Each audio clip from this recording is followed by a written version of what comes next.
Welcome to our channel bio master. Today lecture is reproductive health. दोस्तों, आज के इस वीडियो में हम जानेंगे जनन स्वास्थ्य के बारे में। दोस्तों, अगर आप हमारे चैनल पर नए हैं तो प्लीज़ चैनल को सब्सक्राइब कर लें एंड दोस्तों में शेयर करें और प्लीज़ वीडियो को लाइक कर दें।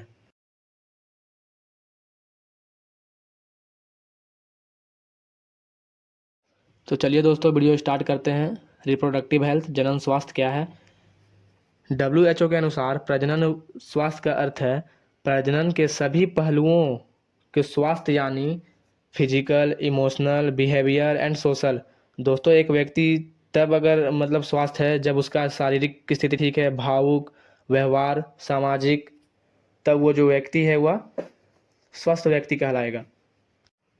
दोस्तों, आजकल जो इतना पॉपुलेशन बढ़ रही है, इसका क्या कारण है? इसका अशिक्षा कारण है। समय पे उसे शिक्षा नहीं दी जाती है हर एक प्रकार की, इसलिए इतना पॉपुलेशन बढ़ रहा है। तो अभी जानेंगे स्ट्रेटजीज, इन सभी चीज़ों को कैसे निपटाया जा सके। स्कूलों में यौन शिक्षा की शुरुआत को प्रोत्साहित किया जाए। यौन शिक्षा के बारे में उन्हें बताया जाए, ज़्यादा नहीं, डीपली में नहीं, थोड़ा थोड़ा बताना चाहिए। प्रजनन अंग के बारे में उचित जानकारी प्रदान की जानी चाहिए। किशोर अवस्था और संबंधी परिवर्तन, सुरक्षित और स्वच्छ यौन व्यवहार, यौन संचारित रोग। दोस्तों, ये हिंदी में नोट्स है, अगर चाहें तो स्क्रीनशॉट ले सकते हैं। अब जानेंगे कॉन्ट्रासेप्शन, गर्भ निरोध के बारे में। A method which allow sexual intercourse but prevent pregnancy.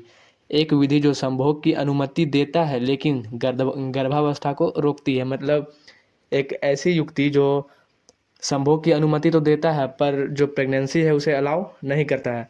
तो कॉन्ट्रासेप्शन दो प्रकार के होते हैं, एक टेम्पोररी, एक permanent. Natural method of contraception, गर्भ निरोध के प्राकृतिक तरीके। नेचुरल मेथड दो प्रकार के होते हैं, पहला periodic abstinence and lactational amenorrhea. Rhythm method and calendar method क्या है? दोस्तों, इस मेथड में जोड़े मासिक धर्म चक्र से 10 से 17 दिन तक सहवास से बचते रहें या परहेज करते रहें जब ओव्यूलेशन की उम्मीद की जा सकती है। जिस टाइम ओव्यूलेशन टाइम होता है, अगर उस टाइम हम सहवास से बचेंगे तो जो गर्भावस्था है वो हो सकती है, क्योंकि इस अवधि के दौरान निषेचन की संभावना बहुत अधिक होती है, इसलिए इसे उपजाऊ अवधि भी कहा जाता है। इसलिए इस अवधि के दौरान सहवास से बचेंगे तो जो गर्भावस्था है वो हो सकती है।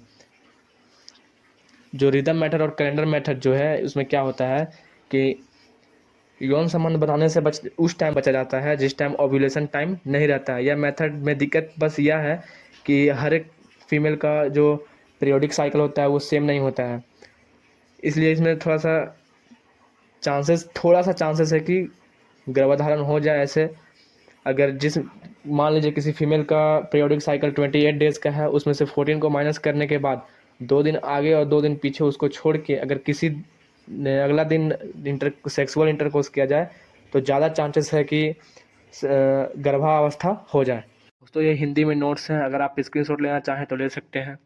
दोस्तों, अब जानते हैं लैक्टेशनल एमेनोरिया मेथड के बारे में। पहले जानते हैं लैक्टेशनल का मीन्स क्या होता है। तो लैक्टेशनल का मीन्स होता है जब तक माँ अपने बच्चे को स्तनपान कराती है, उसी को कहते हैं लैक्टेशनल। और एमेनोरिया का मतलब होता है मेंसेस का नहीं होना। ठीक है, तो इसके बारे में जानते हैं।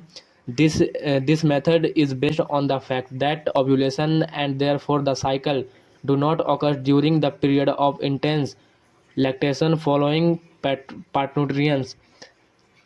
जब तक माँ बच्चे को पूरी तरह से स्तनपान कराती है तब ओव्यूलेशन नहीं होता है।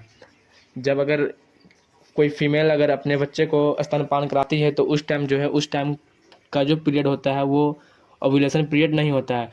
Therefore as long as the mother breast feed the child fully, chances of conception are almost nil.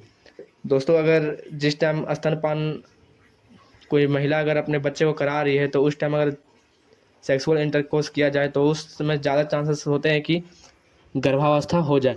High level of prolactin hormone, जो प्रोलैक्टिन हार्मोन जो है वो ज़्यादा हाई होते हैं, ठीक है, जो ओव्यूलेशन को दबा देता है।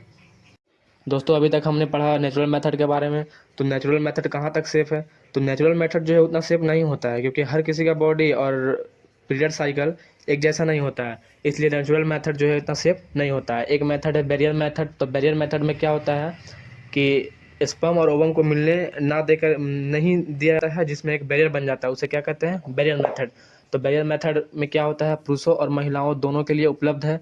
ये बैरियर मेथड जो है ये दोनों पुरुष और महिला दोनों के लिए उपलब्ध है। पहला है कॉन्डम, डायफ्राग्राम, स्पर्मिसिडल एजेंट। अब एक एक करके जानते हैं इसके बारे में। अब जानेंगे कंडोम के बारे में। Condom are barrier made of thin rubber latex sheath that are use to cover the penis in the male और vagina and cervix in the female just before coitus. दोस्तों सेक्सुअल इंटरकोर्स के समय mail जो होते हैं वो penis में अपना इसे लगाते हैं और ये रबर के बने होते हैं। Prevent the ejaculate semen from entering into the female reproductive tract. जब सीमेन इजेकुलेट होता है तो ये फीमेल रिप्रोडक्टिव ट्रैक्ट में जाने से रोकते हैं। और कॉन्डम जो है ये सिर्फ प्रेगनेंसी को नहीं रोकता है बल्कि सेक्सुअल ट्रांसमिशन बीमारियों को भी रोकता है, जैसे एड्स। अब जानेंगे डायफ्राग्राम के बारे में। Diaphragm are barrier made of rubber that are inserted into the female reproductive tract to cover the cervix during coitus. दोस्तों ये डायफ्राग्राम जो है ये फीमेल यूज़ करती है।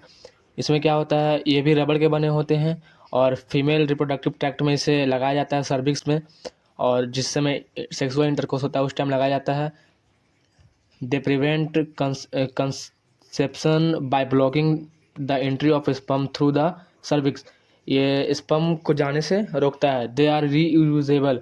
इसे यूज़ करके, इसे धो करके फिर से यूज़ किया जा सकता है, पर इसे पहला बार अगर यूज़ किया जाए तो इसे पहले जाके नर्सेज से लगवाना चाहिए, ठीक है।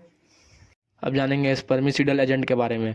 These are available in the form of cream, jelly, foam and vaginal tablet. दोस्तों ये क्रीम और जेली और फोम और वेजाइनल टैबलेट के फॉर्म में उपलब्ध है। These are as well use along with barrier method to increase their contraceptive efficiency. दोस्तों स्पर्मिसिडल एजेंट जो है इसे फीमेल ट्रैक में लगाया जाता है, जो शुक्राणुओं को नष्ट करने में सहायता मिलती है। एक 2 डे टैबलेट है, जैसा कि आप पिक्चर में देख पा रहे हैं। यह अकेले यूज़ नहीं किया जाता है, इसके साथ दूसरे मेथड भी यूज़ किए जाते हैं, जैसे कंडोम या डायफ्राग्राम। ये सब स्पर्मिसिडल एजेंट के साथ में किए जाते हैं। एक मेथड होते हैं हार्मोनल मेथड ऑफ कॉन्ट्रासेप्टिव, गर्भ निरोध के हार्मोनल तरीके। एक होते हैं OCPS ओरल कॉन्ट्रासेप्टिव पिल्स, एक होते हैं इम्प्लांट। ये दोनों के बारे में आगे जानते हैं। ओरल कॉन्ट्रासेप्टिव पिल्स, दोस्तों ये दवाइयाँ होती हैं ओरल कॉन्ट्रासेप्टिव पिल्स। इसे मासिक चक्र के 5वें दिन से 25वें दिन तक खानी होती है। टोटल 21 टैबलेट होती है। इसे अर्बन एरिया की महिलाएं ज़्यादा यूज़ करती हैं रूरल एरिया के मुकाबले, और इस टैबलेट में मंडे, ट्यूसडे, वेडनेसडे ये सब लिखा होता है, क्योंकि हर दिन के मतलब टैबलेट में अलग अलग हार्मोन होते हैं। इसमें एस्ट्रोजन और प्रोस्ट्रोजन हार्मोन होते हैं, और इसमें आपको टैबलेट दिख रहा होगा कैसा है, संडे मंडे लिखा हुआ होता है। और एक सहेली टैबलेट है, यह वर्ल्ड का पहला नॉन हार्मोनल कॉन्ट्रासेप्टिव टैबलेट थी। सबडर्मल इम्प्लांट, सबडर्मल इम्प्लांट इसे स्किन में लगाया जाता है, या उतना पॉपुलर नहीं है। बहुत सारे कंट्री में यह बैन हो चुका है। यहाँ से हार्मोन, इसमें जो इम्प्लांट है इसमें से हार्मोन निकलते रहते हैं, फीमेल के स्किन में लगाए जाते हैं। इमरजेंसी कॉन्ट्रासेप्टिव, दोस्तों इमरजेंसी कॉन्ट्रासेप्टिव में क्या होता है कि अगर कोई फीमेल 1 या 2 दिन पिल्स खाना भूल गई तो उस केस में इमरजेंसी कॉन्ट्रासेप्टिव लिया जाता है। सेक्सुअल इंटरकोर्स के 72 घंटे के बाद आई पिल लिया जाता है। एक इमरजेंसी कॉन्ट्रासेप्टिव है I pill. This could be use to avoid possible pregnancy due to rape, miss pills. अगर आपने मतलब पिल्स को मिस कर दिया या फिर रेप के केस में इसे लिया जाता है। एक टैबलेट है अनवांटेड 72। इंट्रायूटेराइन कॉन्ट्रासेप्टिव डिवाइस, इसे IUCDS के नाम से भी जानते हैं। तो इस डिवाइस में क्या होता है, this device are inserted by doctor और expert nurses in the uterus through vagina. दोस्तों एक डिवाइस है जिसे कॉपर टी के नाम से जाना जाता है। इसे डॉक्टर और एक्सपर्ट नर्सेस के थ्रू लगाया जाता है यूटेरस में। वेजाइना से वो लोग डॉक्टर के पास जाने के बाद वो लोग लगा देता है। इसमें क्या होता है, ideal contraceptive for the female who want to delay pregnancy and space children. अगर कोई फीमेल प्रेगनेंसी में डिले चाहती है तो उस केस में कॉपर टी लगाया जाता है, या फिर चिल्ड्रेन में स्पेस चाहती है 2-3 साल 5 साल के अंतर में, तो उस सिचुएशन में कॉपर टी उनके यूटेरस में लगाया जाता है। One of most widely accepted method of contraceptive in India. ये मेथड जो है वो थोड़ा सा पॉपुलर है। दोस्तों आशा करता हूँ आपको टेम्प्रोरी मेथड अच्छा से समझ में आया होगा। अब बात करते हैं परमानेंट मेथड के बारे में। तो इस मेथड में क्या होता है, surgical method are generally advised for the male and female partner as a terminal method to prevent any more pregnancies. दोस्तों ये परमानेंट मेथड जो है वो सर्जरी के द्वारा किया जाता है। परमानेंट मेथड उसके लिए है जो कपल अपना फैमिली आगे नहीं बढ़ाना चाहते हैं, उस केस में आप परमानेंट मेथड करवा सकते हैं। दोस्तों परमानेंट मेथड में आते हैं वैसेक्टमी, जिसे हिंदी में कहते हैं पुरुष नसबंदी। इसमें क्या होता है, यह पुरुषों के लिए गर्भ निरोधक का एक अस्थायी तरीका है। इसमें वेस्ट डिफरेंस को कट करके उसे बांध दिया जाता है। Sperm production continuous after vasectomy. दोस्तों वैसेक्टमी के बाद स्पर्म प्रोडक्शन कंटिन्यू रहता है, but the ejaculated semen is without sperm. जो सीमेन है उसमें स्पर्म नहीं होते हैं। पुरुष नसबंदी के बाद शुक्राणुओं का उत्पादन जारी है, लेकिन स्खलित वीर्य शुक्राणुओं के बिना है। अब एक मेथड आते हैं ट्यूबेक्टमी, जिसे हिंदी में कहते हैं महिला नसबंदी। इसमें क्या होता है, यह महिलाओं के लिए गर्भ निरोधक का एक अस्थायी तरीका है। फेलोपियन ट्यूब का एक छोटा सा हिस्सा पेट में एक छोटा सा चीर या योनि के माध्यम से इसे निकाला या बांधा जाता है। यह तुरंत प्रभावी है। दोस्तों ट्यूबेक्टमी में क्या होता है, जो फीमेल रिप्रोडक्टिव सिस्टम जो है उसमें फेलोपियन ट्यूब को कट करके उसे बांध दिया जाता है या फिर निकाल दिया जाता है, जिसके कारण फर्टिलाइजेशन नहीं होते हैं और गर्भावस्था होने में सहायता मिलती है। आशा करता हूँ दोस्तों कि आपको आज का वीडियो अच्छा लगा होगा। अगर वीडियो को अच्छा लगा तो प्लीज़ वीडियो को लाइक करें एंड ज़्यादा से ज़्यादा शेयर करें, और चैनल पर नए हैं तो चैनल को सब्सक्राइब कर दें।